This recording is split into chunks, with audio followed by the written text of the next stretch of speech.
So I first came to the island around almost 6 years ago, and I was brought over by a friend as I was offered a job. And since then, it's been a wild ride being in the Falkland Islands for the past almost 6 years, really. Of course, you get the good, you get the bad with every place anyway, but it's always been good. A lot of the times, everyone is just so friendly and accepting, and it's been a good place, to be honest. It's nice, it's calm, it's relaxed, and it's really chilled. And this isn't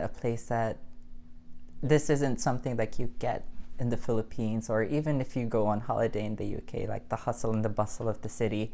You don't get that here. You definitely get chilled and relaxed here. So my transition started back around when I decided to do the medication. It was back in 2018, but before then I've always thought of doing it but stopped myself for a while. It was because I wasn't sure how the community would accept a transgender among them, because we would have been the first. It was me, Scarlett, and Nicole deciding on whether we were supposed to do it. But along the road, we were doing drag for quite some time now, and although it was just limited within the performance space, we really had one chance where we did go out dressed as women, and people either paid no mind, or we just got the compliments coming in, and people were just accepting and kind about it. That helped cement my decision for me to start to transition, and I think it was the same for the other girls as well.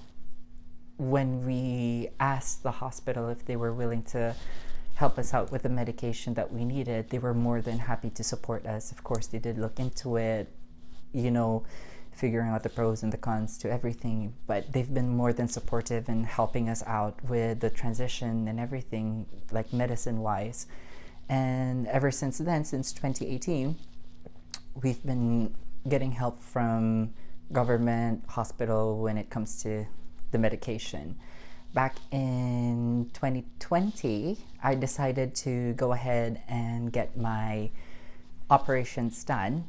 And since then, since I've been back with COVID and everything, you really don't get to go out that much. You tend to just stay in. But when I do go out, the community again has just been very much accepting, or again, they just don't pay any attention to you. It's not like, oh, what's that? Oh, who's that? Oh, what's she doing? Oh, is she part of this? It's very much, oh, yeah, we know her. And that's about it. When you do go out to the pubs at night, it's just girls, especially the women in the pubs, and wherever we go, it's always very supportive. It's always, oh, I love your makeup, I love the way you do your hair, I love the way you dress. And even the guys just get really comfortable around us, where they feel like they're comfortable to speak to us and all of that. With the LGBTQ, I think although we are small in number, we are very supportive of each other. We know that we can always speak to each other whenever there's a problem, or we feel like there's something in our minds and we need to get something off of our chest. I know there's always someone who's always going to be there for me in the LGBTQ community. Whether it's a trans or a gay person or a lesbian, we've always had that support for each other, even if we don't get to see each other on the daily. It's always like, I know I can always speak to you. And I guess they become family here in the Falkland Islands along with everyone else in the community.